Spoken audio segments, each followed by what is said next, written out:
And Hariboma. And we're going to be reading from this.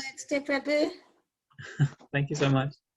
We're going to be reading from Worshipping Govardhan Hill, which is chapter 23, and the paragraph starting, "My dear Father, Lord Krishna said." Okay, so please put a number in the, sorry, it's chapter 24. Please put a number in the chat box for reading. It'd be nice to hear you all read. I'll start with the invocation song, and we'll begin our discussion. Krishna, Krishna, Krishna, Krishna, Krishna, Krishna, Krishna, Hey. Krishna, Krishna, Krishna, Krishna, Krishna, Krishna, Krishna, Hey. Krishna, Krishna, Krishna, Krishna, Krishna, Krishna, Rakshamam. Krishna, Krishna, Krishna, Krishna, Krishna, Krishna, Pahimam. Rama Raghava, Rama Raghava, Rama Raghava, Rakshamam. Krishna Keshava, Krishna Keshava, Krishna Keshava, Pahimam.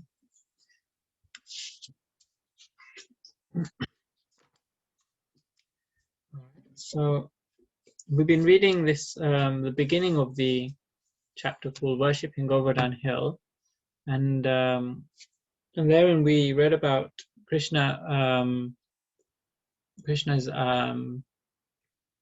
he's asking his father not to worship Indradev, and he's suggesting that if you just do your work as you're supposed to do it, if you just act according to your duties, what you're supposed to be doing, then all of the devas will provide everything for you anyway. Yeah. So Krishna is trying to convince his father. He's trying to convince him not to do the Indra Puja. Okay. So this is how the chapter kind of started. And Krishna has been saying that whatever you've done in the past, you'll get your karma for now. Whatever you're doing now, you get your karma for in the future. And so, we don't need to worship anyone, really. It's basically Krishna giving him an atheistic philosophy. Krishna's trying to lead him in the right direction, but he's starting from this point of just saying, you accept that what you do is your karma and that will come back to you. And Nanda Maharaj, he didn't accept what Krishna was saying. He said, but you have to please the person who is in charge of giving you the necessities of life. Yeah. And then Krishna replied to that. He said that, but the people, the devas who are responsible for giving you all the necessities of life, they are not independent. They also have to do their duties. So if you do your duties, then and they're doing their duties, then the men and the demigods will cooperate effectively. And Krishna also says the same thing in Bhagavad Gita. Now, so in this paragraph now, Krishna is going to progress the discussion further. Yeah, did that make sense so far? Just a real quick recap from last week. Did that make sense so far? Krishna is teaching this something called karma mimamsa, which means basically it just means karma is king. That you just do your work and you'll get what's owed to you. And Nanda Maharaj is speaking a philosophy about that everyone has to appreciate or has to give respect to the superior demigods. Yeah. So that's the discussion. So we learn that in the Vedanta there are many different philosophies. Yeah. In the Vedas there's there are several different philosophies. Yeah. So these are just some of them. And then Krishna will progress this discussion further now. So our first reader is going to be Jai Prakash Prabhu.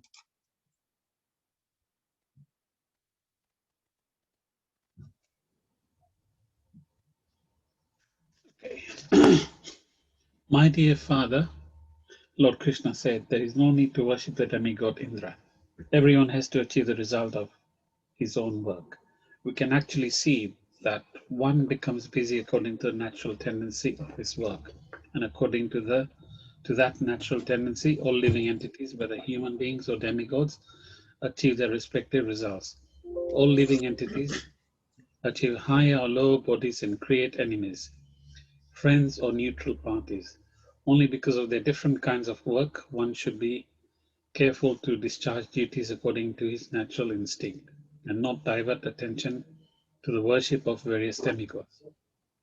The demigods will be satisfied by proper execution of all duties, so there is no need to worship them. Let us rather perform our prescribed duties very nicely. Actually, one cannot be happy without executing his proper prescribed duty. One who does not, therefore, properly discharge his prescribed duties compared to an unchaste wife. The proper prescribed duty of a Brahmin is the study of the Vedas. The proper duty of the royal order, the Kshatriyas, is engagement in protecting the citizens. The proper duty of a Vaishya community is agriculture, trade, and protection of the cows. The proper duty of the Sudra is to service to the higher classes, namely the Brahmins, Kshatriyas, and Vaishyas. We belong to the Vaishya community, and our proper duty is to farm, trade, agriculture, produce, and protect cows, or to take to banking. If you could also read the next paragraph, please. It's a short one. Krishna identified himself. Hold on. Yeah. That's the one, yeah. Krishna identified himself with the Vaishya community because Nanda Maharaj was protecting many cows and Krishna was taking care of them. He enumerated 4 kinds of business engagements for the Vaishya community, namely agriculture, trade, protection of cows, and banking. Although the Vaishyas can take to any one of these occupations, the men of Vrindavan were engaged primarily in the protection of cows. So, so what is Krishna in this paragraph speaking about? The importance of duties. That's just an open question. Basically, to do one's prescribed duties in whatever sphere of the class you're in. Okay. Yeah. So Krishna is saying, stick to what you know, isn't it? He's saying, what you've been taught to do it. Yeah. Anyone else? It kind of reminds me of the Mahabharata as well, Right. where the Pandavas just wanted 5 villages to rule because it was their prescribed duty, and the Durya then refused to give that to them as well, and then hence the whole war started. So it all starts from one not being able to. I mean, there's loads of other things, but it just kind of reminded me of that. That incident, yeah. Oh yeah, that's a nice parallel story to the Mahabharata. Yeah, it's a real tragic story, huh? The Mahabharata. Yeah. So the Pandavas, they were the rightful heirs to the throne.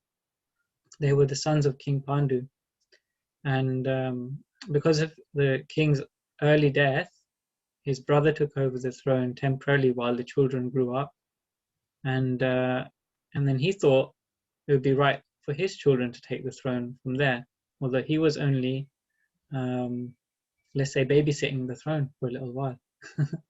But this led to all kinds of problems because not only were the Pandavas supposed to be the heirs of the throne, they were actually better situated. They had the right attitude to being the monarchs. Yudhishthira Maharaj had the right attitude to being the monarch also.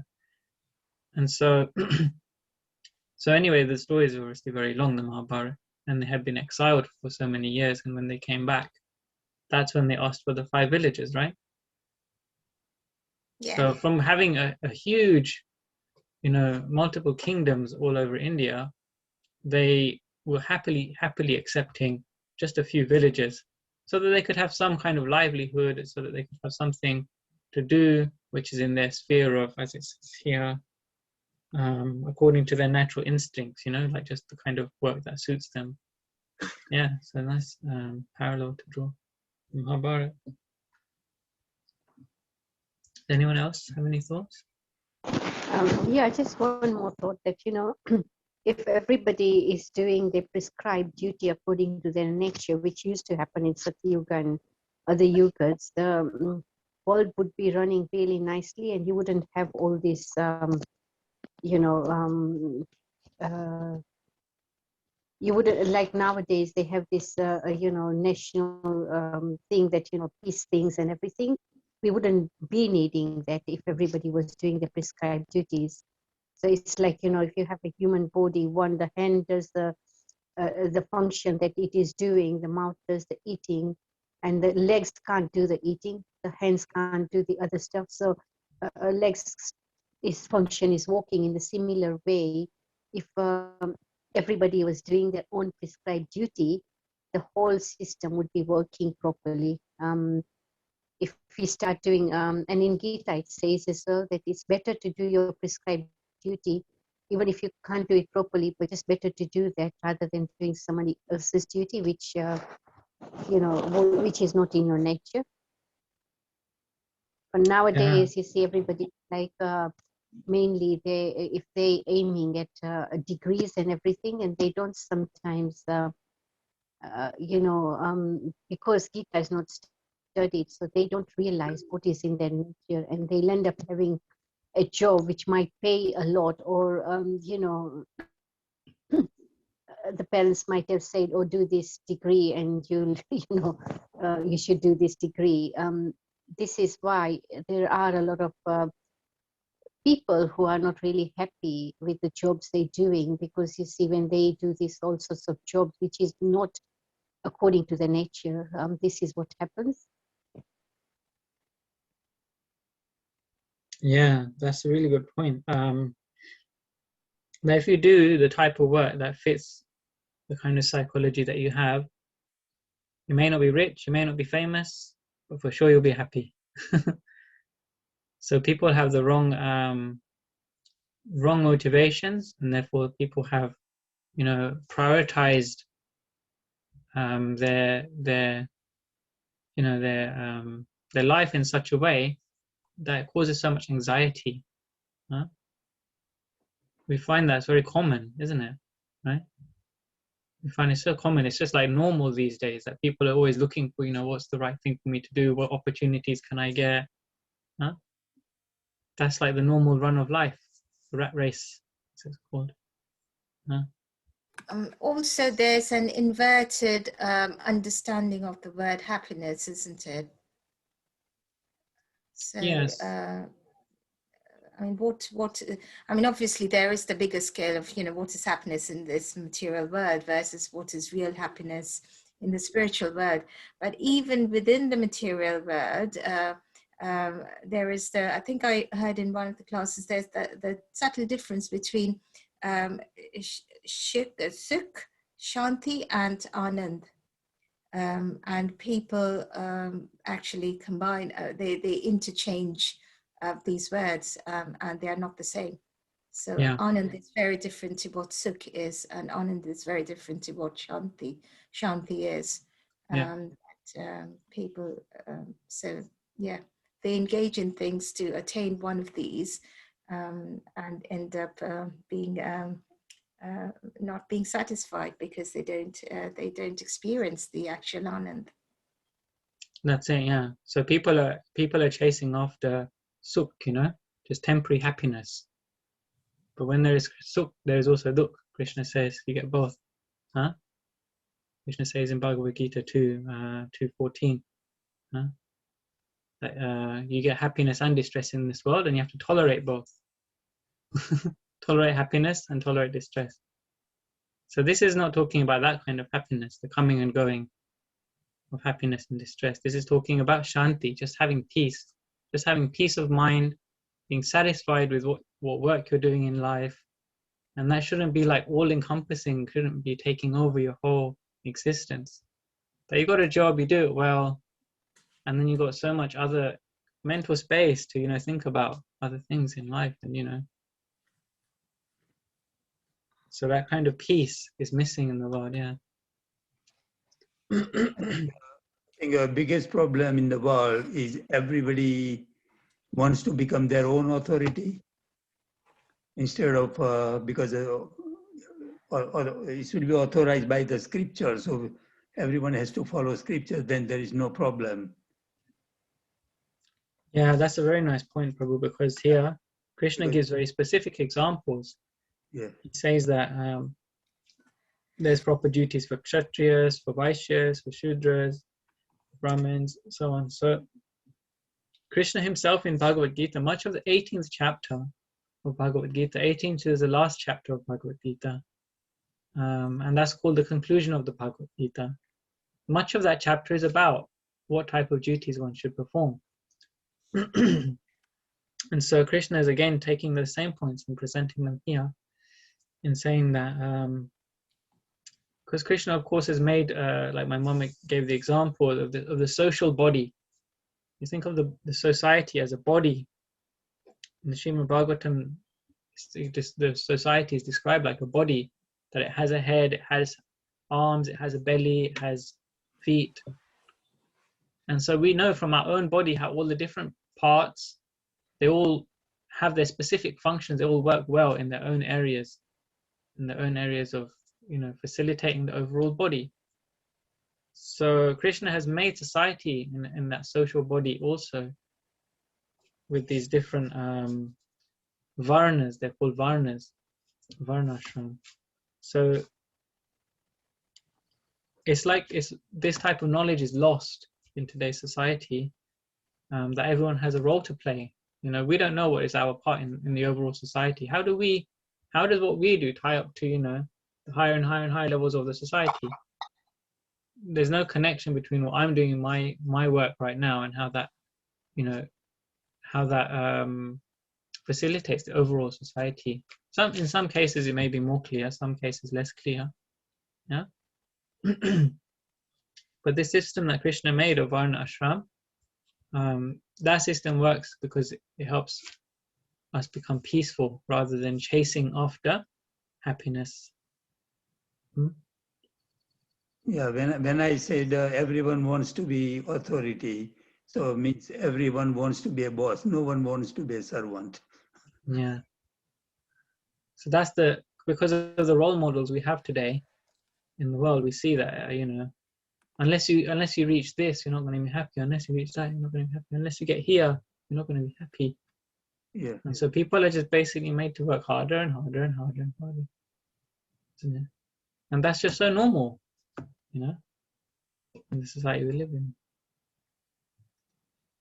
So this is a different kind of model, this Vedic model, that your family have been, for generations doing something.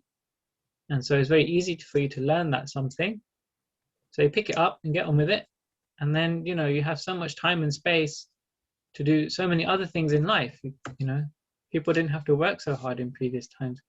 They just kind of were peaceful with what they were doing so that they can actually reach for spiritual bliss, ananda. Yeah. Yeah, because before the varnas were helping everybody to do their own prescribed duties, but now the varnas has been washed up. Everybody wants to do somebody else's duty. Yeah. Krishna is pointing out here that if you do your prescribed duties nicely, then there's no need to divert yourself to the demigods or others. It's automatically done. So that's the main thing now in this Kali Yuga, in this genre, whatever we say. The varnas are not taken properly. Like if we see the Sudras have now become Brahmin by qualification rather than by birth. Before everything was by birth, what you get in parampara in your family. Yeah. But now everybody's doing different jobs and whatever, and some of them are forced into doing some, as your mom said, that parents force their children, that I want you to be a doctor or engineer or this and that, but they don't see what the child has got instinct in himself or ability in himself to do.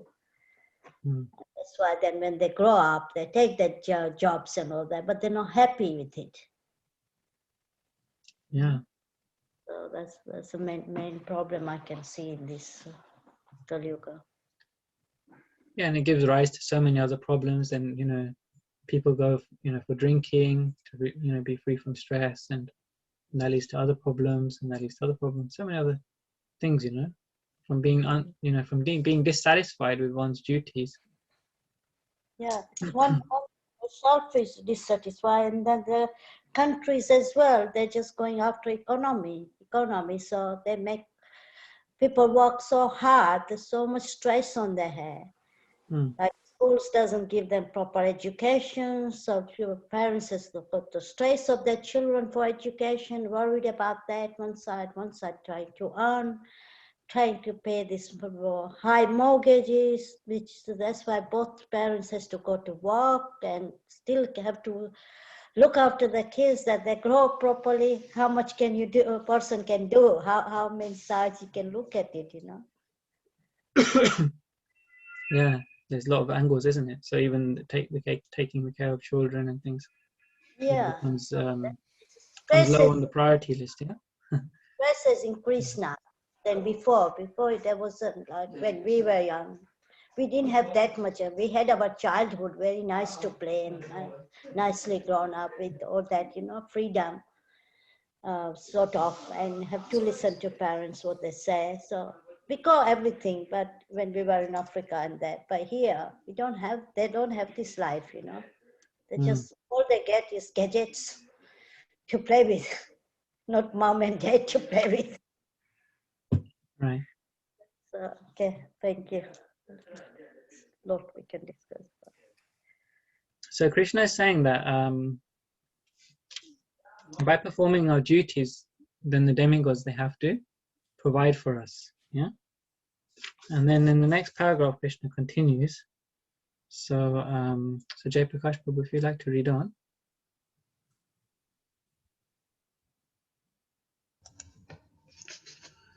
Krishna further explained to his father, this cosmic manifestation is going on under the influence of three modes of material nature: goodness, passion, and ignorance. These three modes are the causes of creation, maintenance, and destruction. The cloud is caused by the action of the mode of passion. Therefore, it is the mode of passion which causes the rainfall, and after the rainfall, the living entities derive the result. Success in agriculture work. What then has Indra to do with this affair? Even if you do not please Indra, what can he do? We do not derive any special benefit from Indra. Even if he is there, he pours water on the ocean also, where there is no need of water. So he is pouring water on the ocean or on the land. It does not depend on worship or worshipping him. As far as we are concerned, we do not need to go to another city or village or foreign country. There are palatial buildings in the cities, but we are satisfied living in the forest of Vrindavan.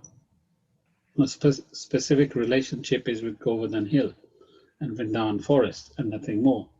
I therefore request you, my dear father, to begin a sacrifice which will satisfy the local Brahmins and the Govardhan Hill. Let us have nothing to do with Indra. Krishna's really making a strong point, huh? Let us have nothing to do with Indra. So this is he's trying to make Indra angry, of course. This is his whole objective. So there's kind of two parts to this paragraph, where see. So in the first part of the paragraph at the beginning, Krishna is actually putting he's putting the three modes of material nature: goodness, passion, and ignorance. Krishna says that these are like the supreme. This is the karma mimamsa philosophy, that there's nothing higher than these three modes: sattva, rajas, tamas. Huh? And this is where the philosophy of the karma mimamsa is flawed, actually. Huh? This is what makes it essentially what Prabhupada says in atheistic philosophy, what Krishna is speaking. Because we know as devotees that there are personalities who are even in charge of these gunas, or these binding qualities. So someone who is in goodness acts a certain way, someone who is a passionate person acts a certain way, someone who is in who is influenced by ignorance, they act a certain way. Huh? And that's because of their influence of these different qualities. And there are personalities who are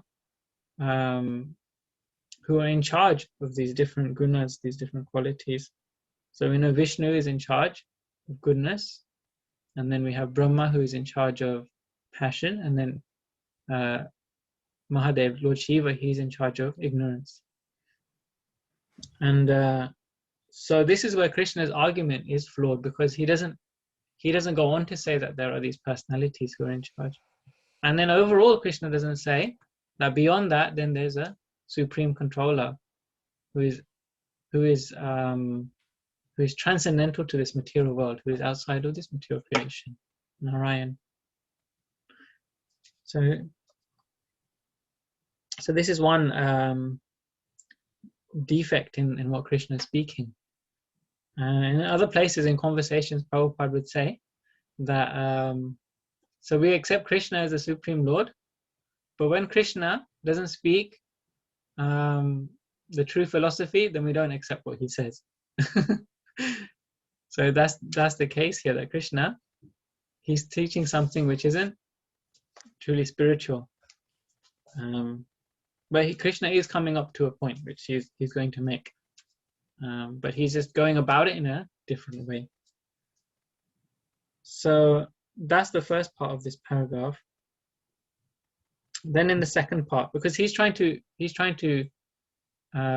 move Nanda Maharaj from his viewpoint. So that's why he's doing this.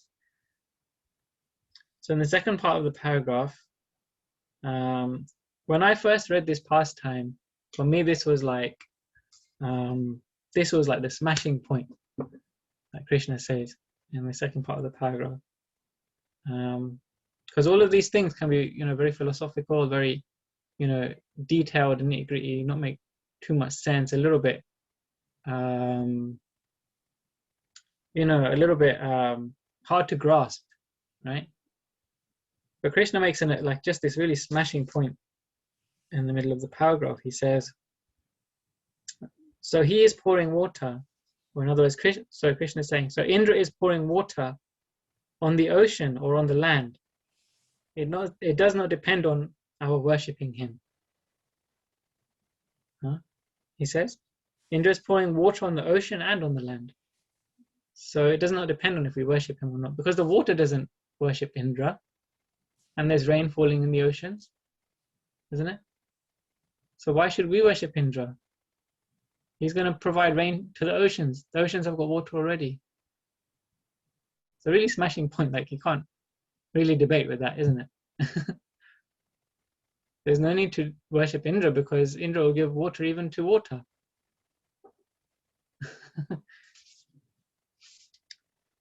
So on this note, then Krishna gives Krishna then at the end of this paragraph gives a solution, or he gives his conclusion. He says, therefore our specific relationship is with Govardhan Hill and Vrindavan forest and nothing more. So this is how Krishna concludes. Because this is what Krishna really wants. Actually, this is what Krishna is really trying to get to. That this land of Vrindavan is so sacred.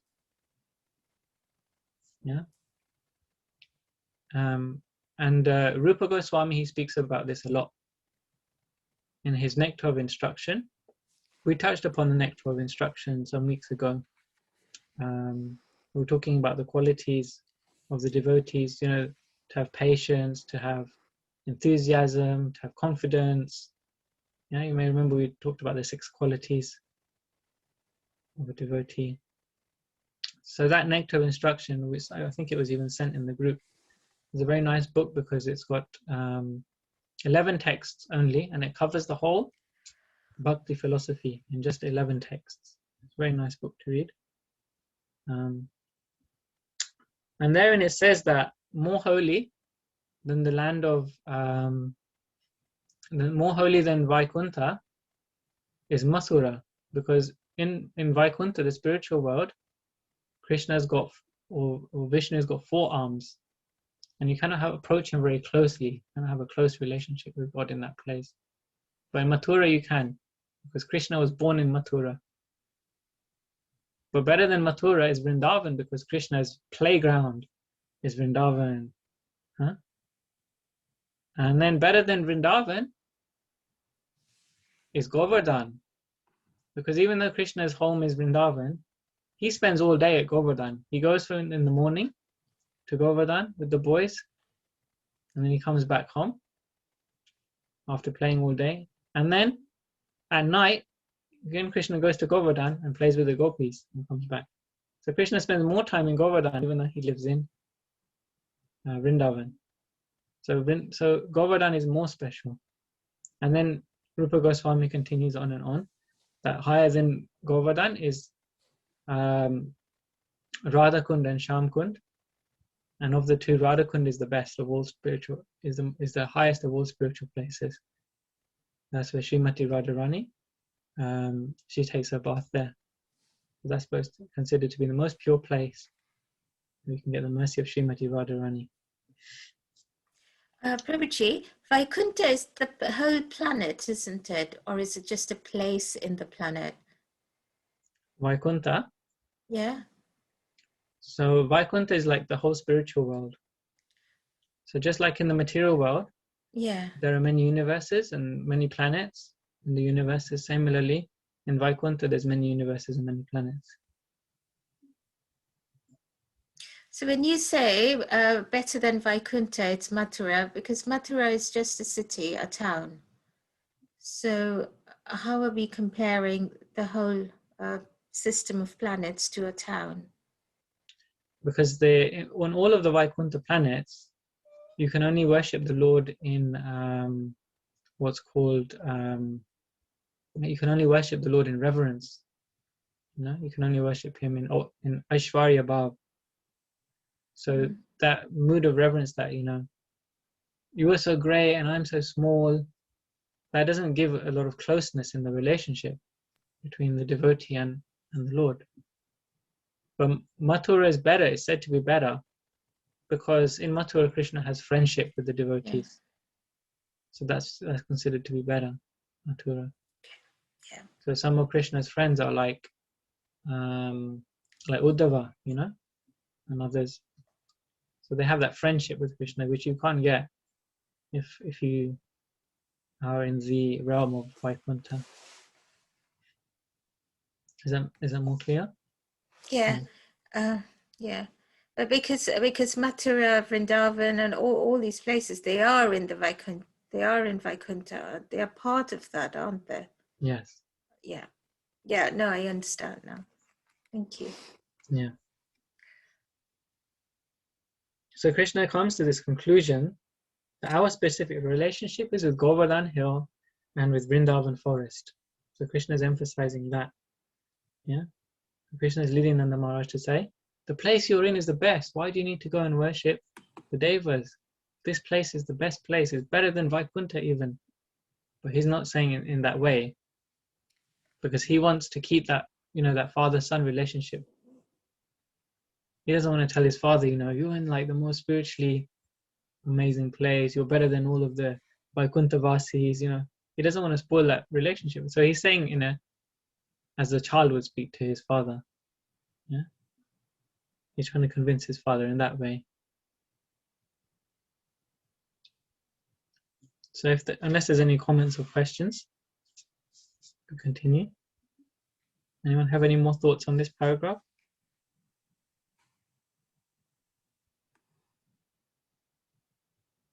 So we can have the next reader then.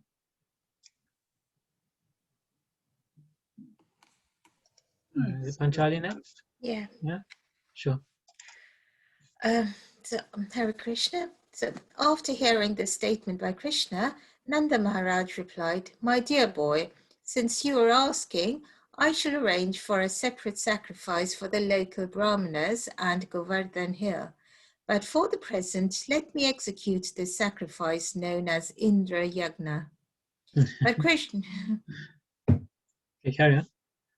But Krishna replied, "My dear father, don't delay.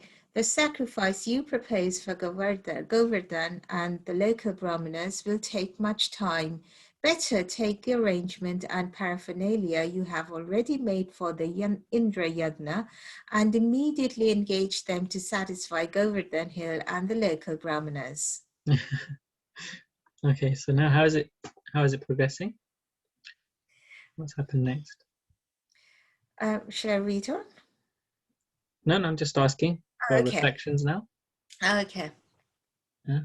Seems to Anyone be who hasn't spoken like to share something now? There's a few buddies who've not had a chance to speak yet. seems to be more persuading this time in this last paragraph. Okay. Before he was just like talking like a young child, but he seems to be more persuasive, but in a nicer way rather than demanding way, that we should just take this sacrifice, because he's making an indirect point that if we start doing all these arrangements again, it's going to take you a long time, and you will miss the port of worshipping Govardhan. So better leave Indra on side and just carry on with Govardhan. Yeah. Okay, anyone else? Anyone else have any reflections on this? I think Krishna's being a perfect lawyer. You know how the lawyers, they go from one stage to another, or like you solve a maths problem, so you have to do it very carefully from one step to another, linking the steps together, and that is what Krishna's doing. So he's not talking at random. He's got his argument, and he links it up with the next argument, progressing the next argument a bit further, but in a very, very clever way. Yeah, very clever way indeed. Okay, anyone else like to share any reflections?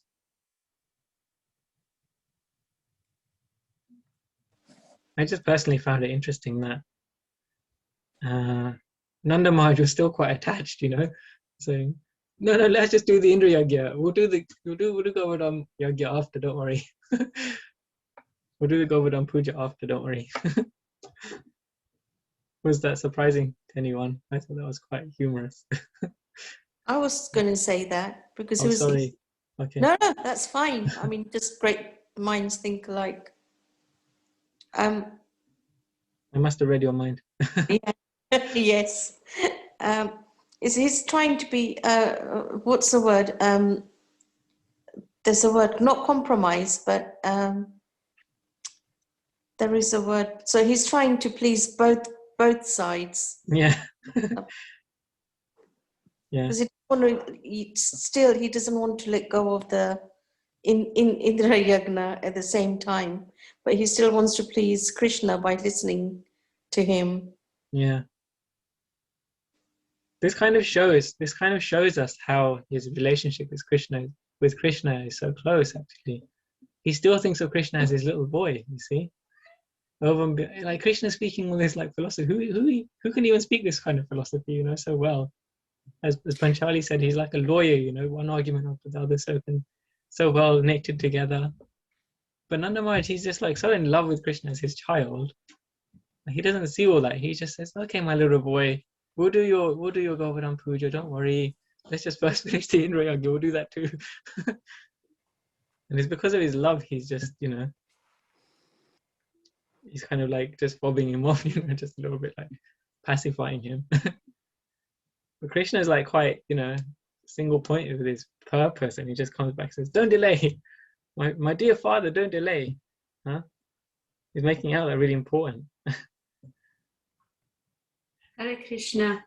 Hare Krishna. And I think the Nanda Maharaj performing this yagna, Indra yagna for years, so he just don't want to stop it, but same time he wants to listen to Krishna as well. So he tried to do both. But he wouldn't give up this Indra Yagna easily because he's been doing it for years.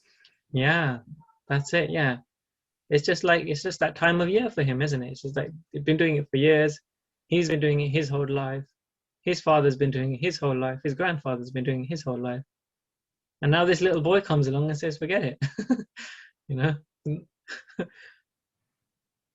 So on that note, let's read on, because this is a really. I just wanted to make one more point. It's just right. like going to a typical Hindu family where they doing it traditionally, everything, and then they carry on because their parents done it, and the tradition is going on. And when you try to say something different, it just doesn't sink in. So you can see it was like that before as well in Krishna's time. But you can see, like, if you go to like you see, sometimes I go to my brother's house and I say, why are you doing this? Do we have to do this? And then he says, oh, we're just doing it because it was done, so it's like a typical thing that happens in a lot of families. Yeah. There was a story, I was going to tell a story last week. I can tell it this week perhaps. That Srila Prabhupada's spiritual master, his name is Srila Bhakti Siddhanta Saraswati Thakur. Yeah. So Bhakti Siddhanta, he has a series of stories which have got like a moral meaning behind them. Yeah. And so one of the stories is about the cat in the basket at the wedding. I don't remember, they all have Bengali names, but this one's got this kind of, it translates like this. It's an interesting story. So there's a wedding ceremony happening, and the families are busy with all the preparations. The bride side has to get so many things ready, and the groom side they have to get so many things ready. And then the wedding ceremony commences. They begin the wedding ceremony, and so they have all their different things, the items they have to bring in one after another. Okay, and at some point there's a cat on the scene, and this cat is just innocently there just playing in that environment of the wedding, and the mother of the I don't remember, is the bride or the groom, the mother of the bride, she finds it disruptive that this cat's here. So one of the baskets she takes and she puts the cat in the basket. She covers the cat in the basket, and then the ceremony continues, and then all is said and done and the wedding is finished and married happily ever after. So then sometime after, that couple, they have children of their own, and then another wedding ceremony happens for their children, the next generation, and and so the daughter's getting married, and then again all of the families have to make the preparations and so on. And at one point, this lady who's now become a mother, who was the bride, has now become a mother. She said, we don't have one thing ready. We don't have a cat here. Because in my wedding ceremony, my mother put a basket on a cat, and we don't have a cat for the ceremony. So let us get a cat as well. And so they have to make a provision so that the cat is there, coming in at the right time, and they put the basket on the cat. Okay, now the wedding will be done satisfactorily. Yeah? So, and then she points out to the daughter, like, so this is the wedding ceremony, these are all the things that you do. Right? So of course it's a bit nonsense, isn't it? It's a bit nonsensical, the story, because this is how, I don't know how you say it, like new traditions. I don't know what the word is, like the new traditions, some new idea is introduced into an old tradition.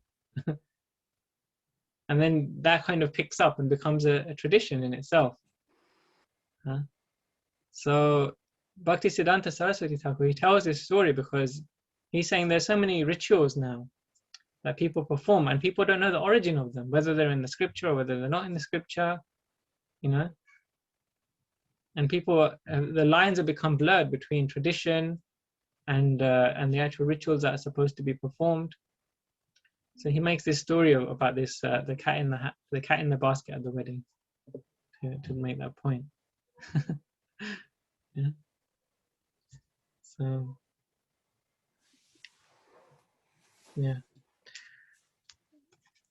So let's continue reading.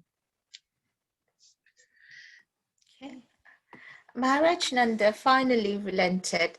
The cowherd men then inquired from Krishna how he wanted the yagna performed, and Krishna gave them the following directions. Prepare very nice foods of all descriptions from the grain and ghee collected from the yagna. Prepare rice, dal, then halwa, pakora, puri and all kinds of milk preparations, such as sweet rice, rabri, sweet balls, sandesha, rasagulla, and laddu, and invites the learned brahmanas who can chant the Vedic hymns and offer oblations to the fire. The brahmanas should be given all kinds of grain in charity. Then decorate all the cows and feed them well. After performing this, give money in charity to the brahmanas. As far as the lower animals are concerned, such as the dogs and the lower grades of people, such as the chandalas or the fifth class of men who are considered untouchable, they also may be given sumptuous prasadam.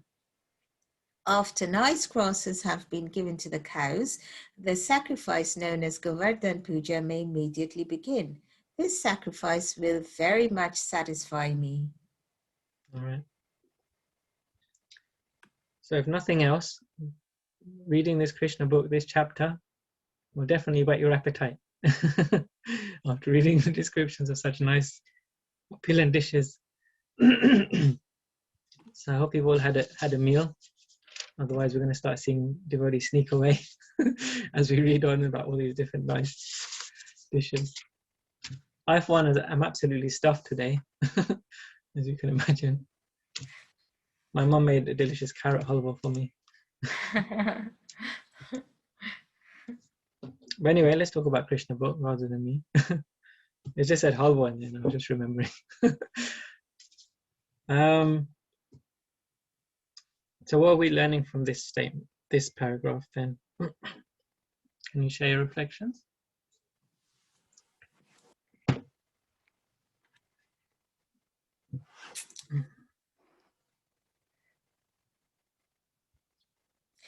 It brings around the class system at the time, doesn't it?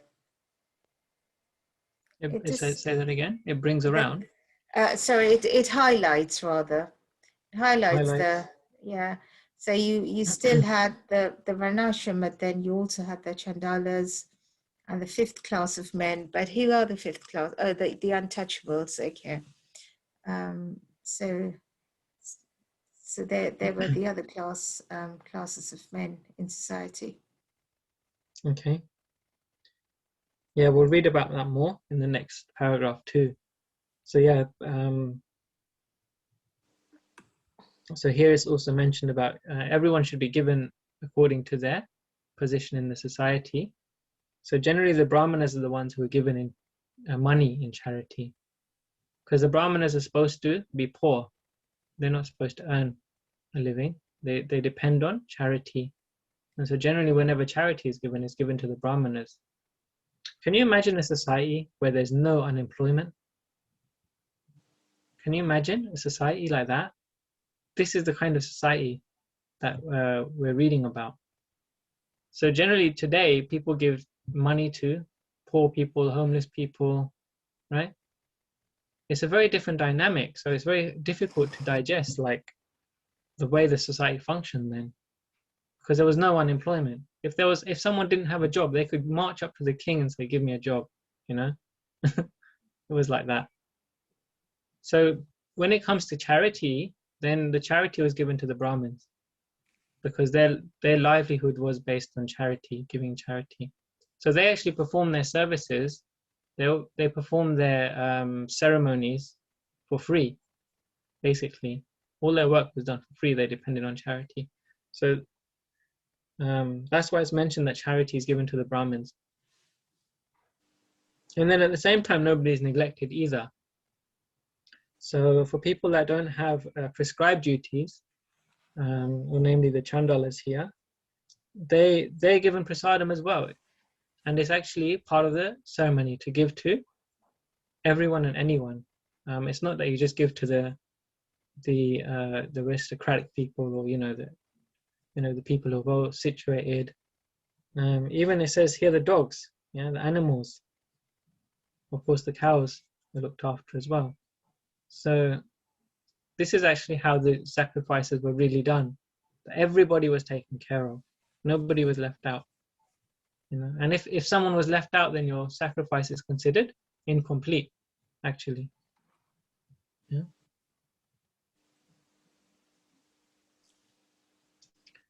Does anyone else have any reflections on this paragraph? So, Prabhuji, when just two quick points. One is Krishna's now directing Nanda Maharaj how to do the yagna, how to perform yagna, which you can see that Nanda Maharaj has turned to Krishna for guidance.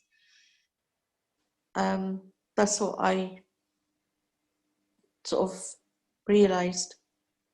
And the other thing is when we do have Govardhan Puja, when we celebrate it here in the temples, and you see so much food in the temple, and anyone can make it and offer it. So is this that part now where you when they're doing? Is that or is it a different part to it? Yeah, that's right. So Krishna at the moment is just instructing Nanda Maharaj that so you had all these ingredients and you were just going to throw it in the fire for Indra. You had all these rice, you had all this ghee, you had all this butter, this milk, this, that, everything else. We were just going to throw it in the fire and give it to Indra. Krishna says, don't do that. Use all the same ingredients and make food with it. Okay. Okay? Yeah. So like we were saying last week, if someone comes to you and has a plate for you, and then someone else comes along and says, no, don't give him the plate, give him the plate. And it goes to someone else. That's exactly what Krishna is trying to do. He's trying to take that plate from Indra and give it to Govardhan. Oh, okay. Yeah? So Krishna is giving a detailed description of how and what he wants prepared for Govardhan. Thank All you. right, so Panchali, would you continue reading on?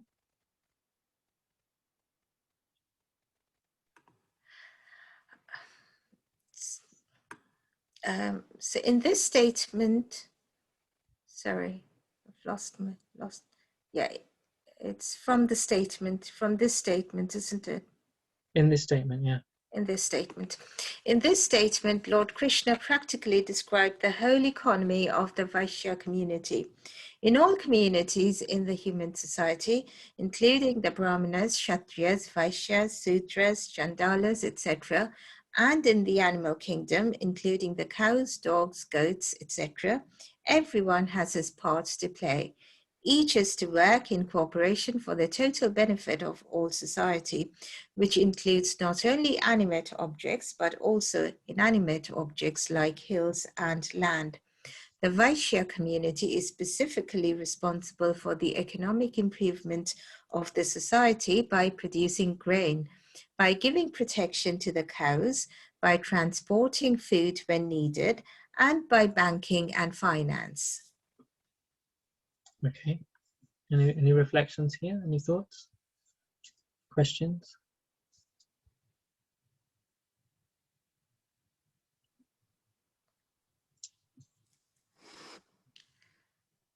These days, I would just like to say one thing. These days, like having an ethical approach to, food, clothing, all kinds of things, isn't it? Is very important now, isn't it? Transport, isn't it? People are like always making ethical considerations these days, isn't it? Especially in regards to pollution and fair trade,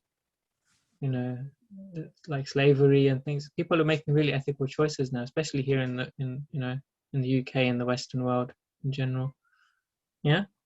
Yeah. So this is actually what a really ethical society would look like. This is what an ethical economy would look like. Yeah. This is the highest standard Krishna is giving of ethical economy. People in general, they cannot appreciate the varnashram system because it has so many negative connotations because it's given in the wrong context so many times. But actually, if we read from pure devotees and how they teach us about varnashram, we'll really develop appreciation for it. Prabhupada said he had two missions. Prabhupada, when he was leaving this world, he said only 50% of my work is done. Prabhupada said that I've established Bhagavat Dharma. he said, I've established Krishna consciousness, but I've not established a society for which Krishna consciousness can thrive in. And that is the Varnashram Dharma. So Prabhupada had 50% of his mission he handed over to his disciples, which is, or his followers, which is to establish this kind of society, this very ethical society, where there's no unemployment, where there's everyone is responsible for their role, and it all ties up together. Where there are really educated people in the scriptures who can guide and bless others to progress in life, and where people don't have to work so hard that they become stressed and tired, but they can focus on higher things in life. So Prabhupada is constantly giving instructions in his books about how to achieve such a society. And of course, it takes a lot of time. It takes a lot of time to learn and digest and develop that kind of social structure. But the seed of that is already there in Srila Prabhupada's books.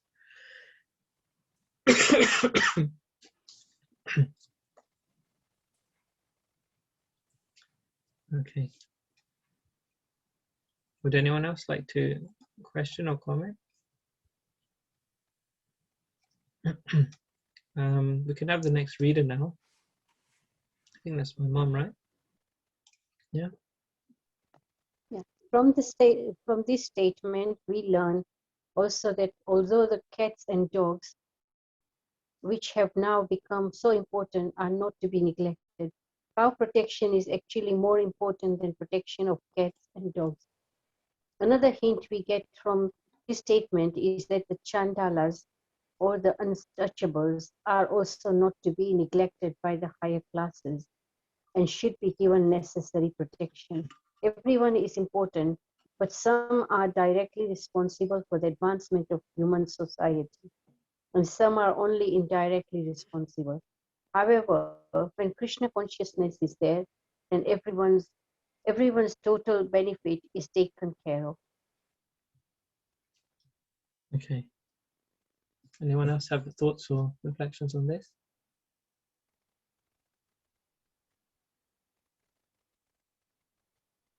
I guess I've already spoken quite a bit about this now, so it'd be nice to hear what you think.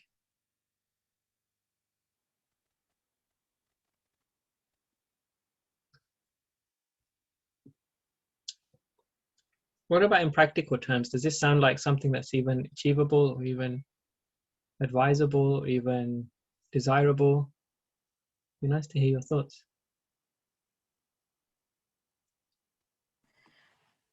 It is only achievable if people take responsibility for their own actions, and if they understand, if they realize what their role in society is. So a lot depends on one's own self and self-regulation, as opposed to someone imposing regulations on you, as we have nowadays. I mean, you've got to have the police at every quarters, or the government telling you what to do. So whereas that system was there at that time as well, but because of self-knowledge or self-awareness and self-regulation, the role of the rulers was quite different to what we have at the moment. I mean, it was more the role of the rulers at the time. I suppose it was more to do with managing the health and well-being of the empire, whereas as opposed to now, it's more about managing people, isn't it? Yeah, you made some really good points. Yeah, so first of all, you said how we are responsible, isn't it? We should take up responsibility, because these days we can very easily glide through life, isn't it? It's very easy to do, So therefore, it's not easy, to move from this kind of lifestyle to what's being spoken of here. But I think on one point that it was more people centric previously. There was more emphasis previous times on people's health and well-being, and that people are themselves peaceful and situated well and have a good environment around them. That was always the emphasis before. Whereas now the emphasis is very much on who's going to be able to pay taxes. You know, there's no voice. There's no voice for people now. It's very hard to get a voice unless you've got a big tax. Unless you've got big tax payments, it's hard to get a voice. What does everybody else think?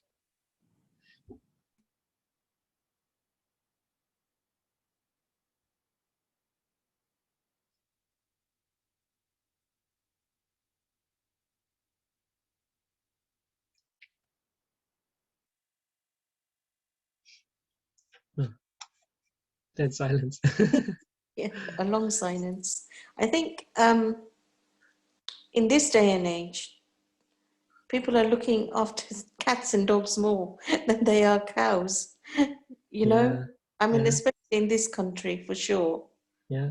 Or Western, I shouldn't say this country, I mean Western countries maybe. Whereas in India, it's still more looking after the cows than it is the cats and dogs. So India hasn't changed that much, or you know but here everyone they love the cats and dogs more than they love the cows. Yeah, that's an interesting point. Yeah, it's good that you picked that one. Yeah, so Prabhupada mentions that, isn't it? That now, cats and dogs are very important. Yeah. But I think also in India, so in the developed parts of India, or let's say the commercial parts of India, nobody has cows. It's only when you go to the villages, isn't it? That's where you have cows. Yeah. That's quite a rarity, isn't it? So now I'm slightly diversifying. People, the cows, like if you own a cow and the cow has stopped producing milk and doesn't give you any money, it's completely useless. They just put it out on the road. They don't want the cow. Yeah.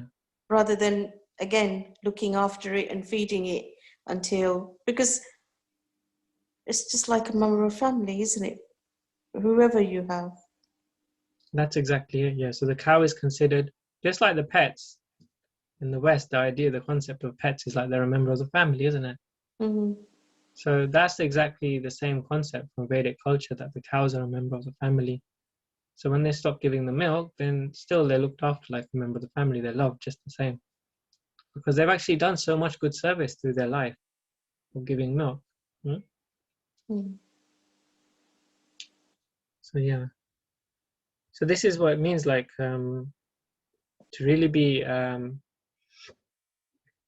what was the term I used before? To like be a really conscious kind of economically conscious society, yeah, or to be really ethical, isn't it?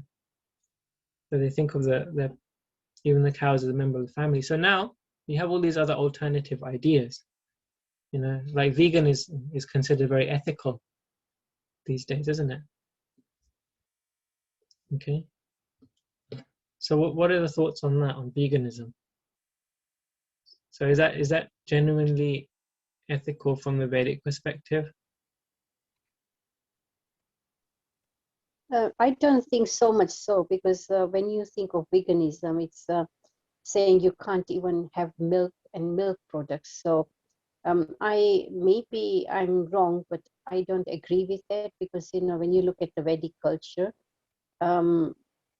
you even like when Krishna is mentioning, like so many times it's been mentioned in the Krishna book that they have milk products, and Prabhupada's saying the same thing. I think veganism came because it's how the cows were treated.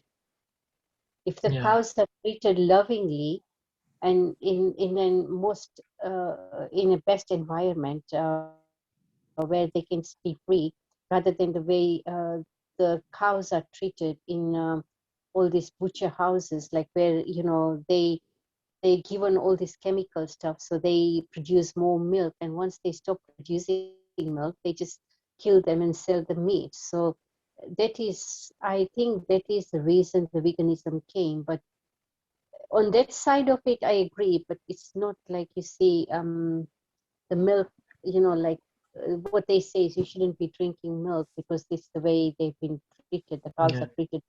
If in the first place, if we treat the cows in the way they are treated, in a natural way, then these things wouldn't come.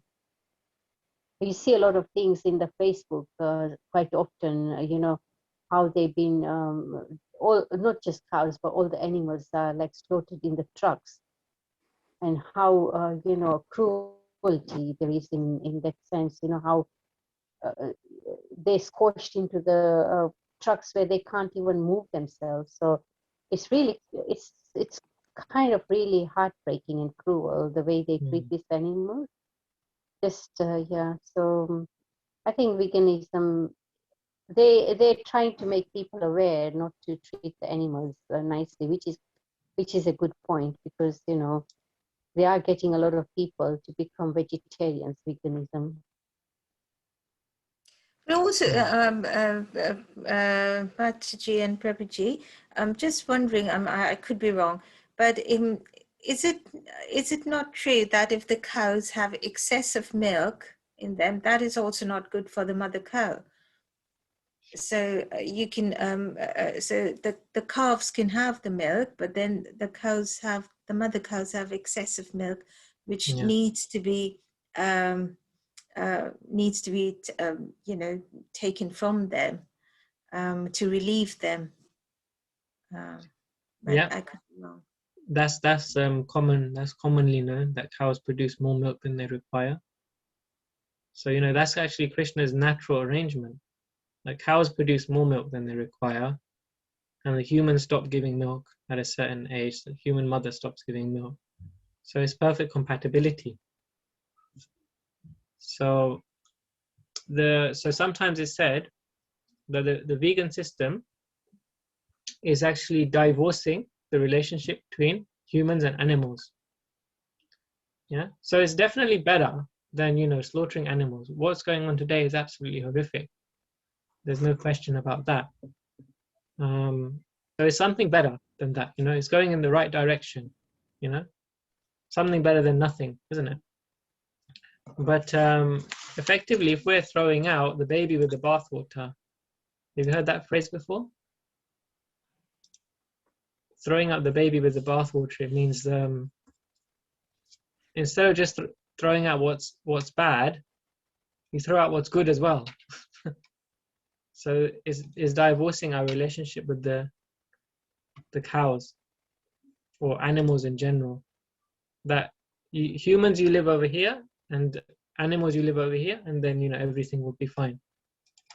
So the Vedic system is the middle ground where the relationship is compatible and ethical. So does that make any thoughts or questions on this? Can I speak? Oh, sorry. No, go on. No, Prabhuji, that's fine. You speak. Okay. Yeah.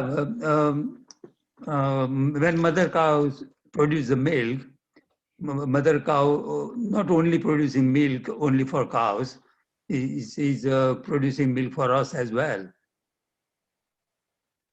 And that's a Krishna's arrangement.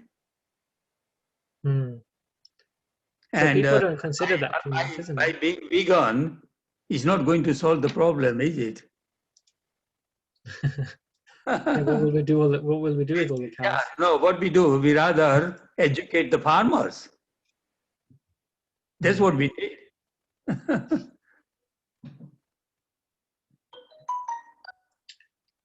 Actually, there was a devotee who had a discussion with Srila Prabhupada, and he was saying, he used the term rearing cows. He was saying, so in ISKCON we will have farms now and we should rear cows. And Prabhupada immediately cut him off.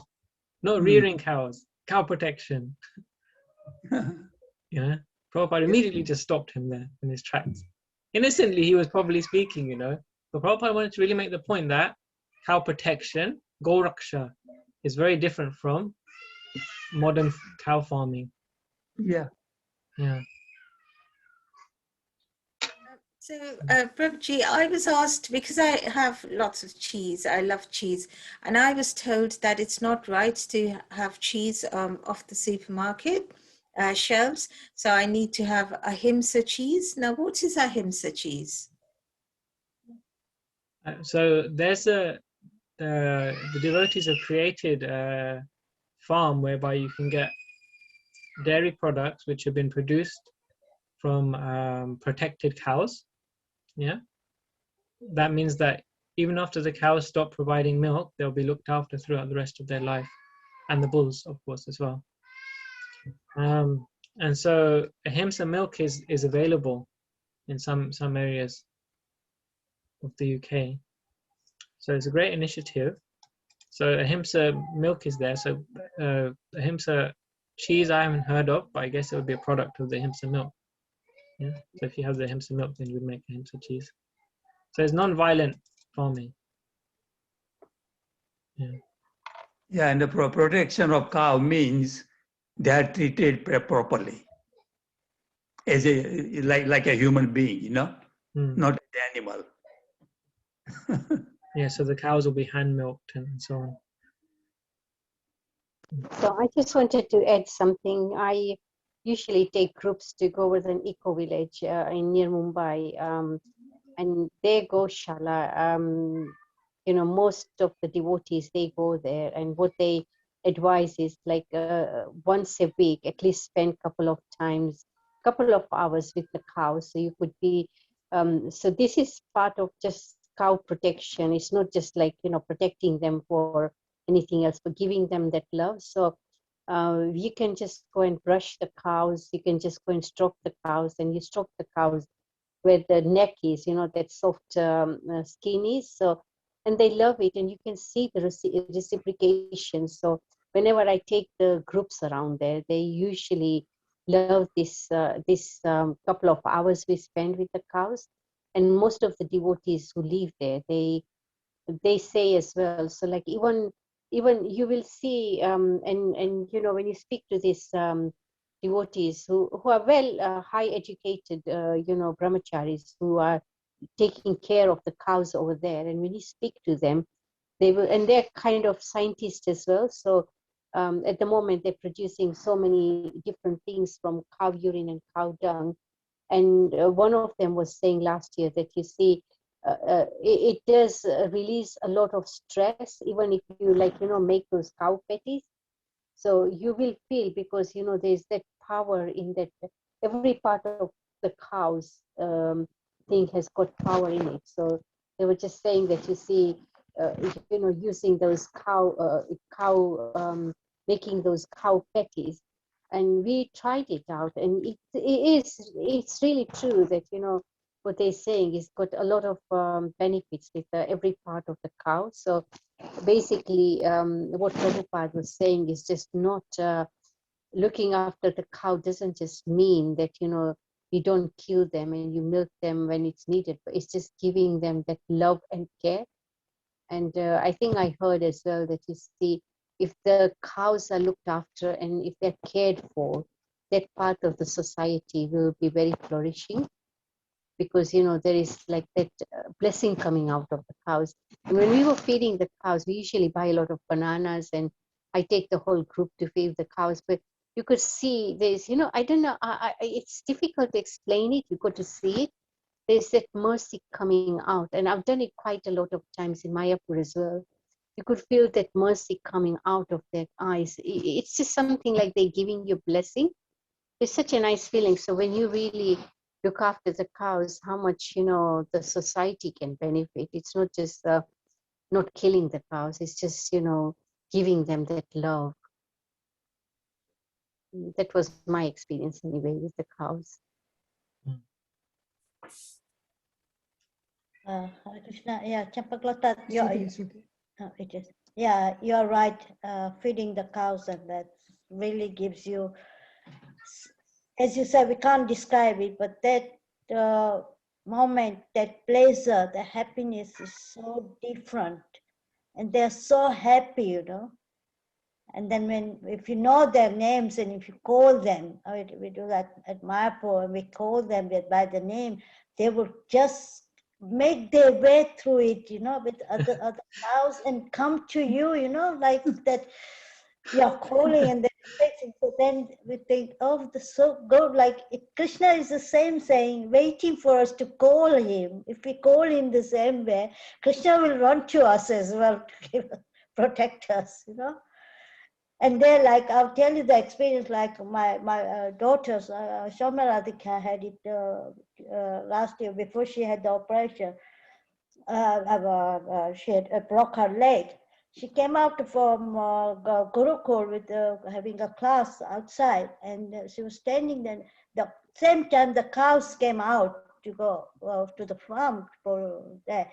And all the cows, small cows came near her, around her, and the big cows behind them. And it's like they had circled, like they were protecting her from some more bigger difficulties coming. And she felt that the cows are my protection. They're protecting me from something, but she didn't understand what that protection was, you know, that love was. And she tried petting them up, and they were just there. And then they moved. And she tried to get onto the bike with her friend, giving her a lift, and something happened. And just in a few moments, she flew on the air from there, from the bike, and landed up on the floor. But it could be a very disaster, big thing could happen. But she just broke in 8 pieces her leg. At that time, she said, "I remember the cows were protecting me. Actually." She could have hurt her head or anything. So that's such an experience of cows. I really, really looked up to like mother, you know, their mother. Mm. So that's our experience and realization for serving cows. Wow, some really nice comments being made. Yeah, and Thank you then both. once just this we were traveling South India, and we went to one of the devotees invited us for the dinner, and the way that devotee was serving, he gave a special room for the cow to be in there, and he treated her as a mother. He would change the bed for them every day. He would clean everything slow, and like her room was really clean, like an old age would look after. He was like, oh my God, we said, how can you do that? So he loved it. So, you know, he just. Yeah, but basically he was looking after that cow as a family member. No difference whatsoever. That's what we noticed. First, he would feed the cow. Like if we got mother in the house, we would feed the mother first, yeah? And then, so he would do the offering. He takes just the deities of any in downstairs. So like when he was making chapatis, they were feeding cow first, one or two chapatis, and then they were honoring prasad. Right. Okay, thanks for sharing. It's nice to hear your insights.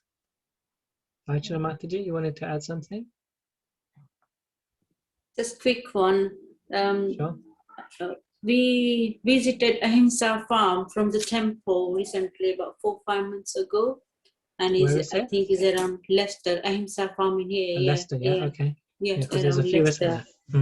Yeah, and they look after cows, calves, bulls very well, and they milking the cows and providing to both temples, the Bhaktivedanta and London Radha Krishna temple. But I'm not sure if they're selling in any other supermarket, but we had opportunity to get that milk from that. Yeah. That milk from the Ahimsa cows is like, it's like nothing like milk you've ever tried before. I don't know, has anyone else tried Ahimsa milk before? It's not like milk, it's like cream. You can only have like this much of it, you know. From what we're used to, it's a completely different thing. We're used to like really watered down, you have to have so much milk a day. This is like, it's like cream, it's a completely different thing. it's so heavy, it's so rich. It's like having ice cream, you know, compared to having milk. You know, when you have like melted ice cream and it's just like really thick, that's how it himsa milk. That's actually how it looked after cows. They give really high quality milk. Just like anyone, if you treat someone well, you'll get the best of them, isn't it? So it's absolutely the same thing with cows. If you look after cows, then you'll get the best. And cows are considered one of the 7 mothers. So, you know, and all the demigods are said to reside in the body of the cow. So here Krishna, he wants Govardhan Puja to happen. Because Govardhan is looking after the cows, the hill is providing grass to the cows. Yeah, because the hill is providing for the cows, Krishna wants to worship the hill. Yeah. And all of the devas, they reside in the cow. So all of the devas will be pleased if the cow is pleased. So Krishna's system is that way. He says you look after the hill, which looks after the cows, which contains all of the devas, and then everybody will be pleased. Yeah, I have experience about that. Not here, I haven't had in Shamil, but in India, when I went for my uni and I used to go in holidays to my nanny's house, and my nana used to get the milk out of the cow, and the first glass he would give it to me, because before, when you go to mother's parents' house, you are so much care, and then somebody else, if they have done it, and it's a very small village, so somebody neighbor would be like, you are giving to your granddaughter. This is my granddaughter as well. Today I am going to give first. So I used to get 2 times a day, and everybody fighting. And the first glass is so sweet. I wouldn't eat any dinner after that. That's it. I have that glass of milk, and that's it. Morning and evening, breakfast and dinner, I used to have that. It was really nice. Village life is so nice, and just sit and bring everything from. Then I used to go with my mama to the farm and study my things before my exam. So I would just lie down because it's hot under a tree with on the bed and with my radio and my books and all that. And everybody used to bring fresh fruits and all that, you know. So that's such a loving and caring villagers are. And so I had that experience. It was so nice. Thank you, Mataji. Yeah. Okay, so we're just over time now, so we'll wrap up. So these are just some of the practical aspects of the Varnashram, which we're discussing, in particular looking after the cows, and there's so many benefits to that as well. And my mom mentioned some of the scientific benefits. We can see some of the cultural benefits. You know, and even in the production of the quality of the milk, there's so many benefits, and you know, we can go on and on. It's like a whole thing in itself. Gauraksha, cow protection. Okay, so we'll continue again on Tuesday with Krishna book, and if anyone would like to participate in the Gauranga book readings, that's going to be happening on Thursday evenings. Yeah, at 7:30 we're reading the Gauranga book. For those of you who ordered the Gauranga book from me, I think there was 15 copies are ordered in total. So they'll be arriving within a week. So I'll reach out to each of you. And it's £10 to deliver from India. And then I'll ask you for that for when I contact you. Yeah, and so I can then send the books out to each of you. Thank you. So they are on the way now. They've been dispatched from Mayapur. So Thursday will be the Gauranga book reading at 7:30. Okay. All right. So now we'll finish with our japa chanting. Our very dear member of the group is requesting we can participate in a study. So Linisha, I'll just read a message that she sent. Some of you may have seen it on the group, some of you may have not have. So Linisha is doing a research project with a group of 3 other children, and they're researching the impact of chanting in people's lives. So if you know anyone who is new to chanting and will be interested to be part of this research, please contact Linisha or Ammu Mataji indeed, and then she can take some information from you. So note that there's no personal information that will be collected about you. will just be information in relation to your experience on chanting. Yeah. Have I described that properly, Amma Mataji? Yes, Prabhu, thank you. Linisha, yeah, that's okay. So please contact Linisha about that. So I was supposed to mention it some weeks ago. But if you're new to chanting, then please contact Linisha and see if you can participate in the study that she's doing. It'll be very helpful. Much appreciated. Okay. So have a good evening, everyone, and a happy Krishna conscious week ahead. Look forward to seeing some of you on Thursday. Srila Prabhupada ki jai. Hey, Hare Krishna. Hare Krishna. Hare Krishna. Hare Krishna. Thank you. Hare Krishna. Hare Krishna. Hare Krishna, everyone. Thank you. Hare Krishna. Thank you. Oh dear.